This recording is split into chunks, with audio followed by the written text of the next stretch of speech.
চাঁদপুরে ৭৫০ কিলোমিটার খাল খননের প্রস্তাব জমা দিয়েছে স্থানীয় সরকার, কৃষিসহ ৪টি বিভাগ।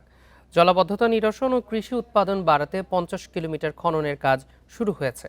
আগামী ১৬ মে খাল খনন সহ বেশ কয়েকটি উন্নয়ন প্রকল্প উদ্বোধনে চাঁদপুর যাচ্ছেন প্রধানমন্ত্রী তারেক রহমান।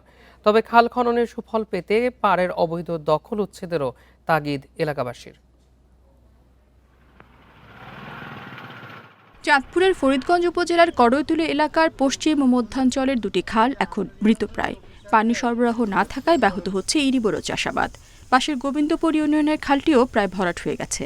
পানি উন্নয়ন বোর্ড খনন শুরু করলেও অবৈধ স্থাপনা উচ্ছেদ জটিলতায় বন্ধ আছে কাজ।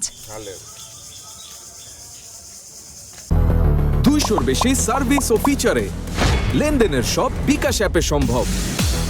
স্থানীয়রা বলছেন, নিয়মিত খাল খনন না করায় একদিকে বৃষ্টি হলেই জলাবদ্ধতা দেখা দিচ্ছে, অন্যদিকে শুষ্ক মৌসুমে ইরি বোরো চাষাবাদে সেচ নিয়ে সংকটে পড়ছে কৃষক।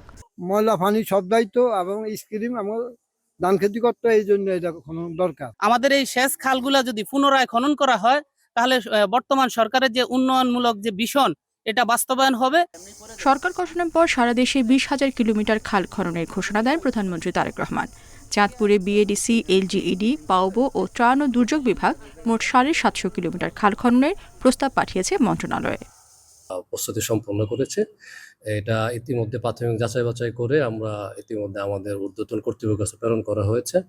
তো তার প্রেক্ষিতে যতটুকু বরাদ্দ পাওয়া যায়, চলতি বছরে যে খনন হয়েছে আমরা সেগুলোতে যে অবৈধ ছিল, স্থাপনা ছিল, সেগুলো উচ্ছেদের প্রক্রিয়াগত অবস্থায় আছে।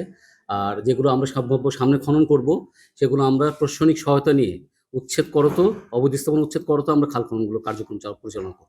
জেলা প্রশাসক জানান, ইতিমধ্যে প্রায় ৫০ কিলোমিটার খাল খননের কাজ শুরু হয়েছে।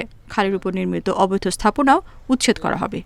খালের ভিতরে যদি কেউ অবৈধভাবে দখল করেন তাহলে অবশ্যই তাদেরকে আমরা উচ্ছেদের ডিসিশন করে তাদেরকে উচ্ছেদ করে আমরা আমাদের খালের জমি খালের সাথে ফিরিয়ে আনবো। খালের প্রবাহ এবং নাব্যতা যেন ঠিক থাকে সেটা, এবং আমরা মিষ্টি পানি যেখানে সংরক্ষণ করতে পারি সেটা আমরা নিশ্চিত করব।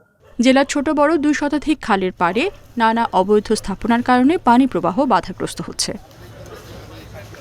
Independent news.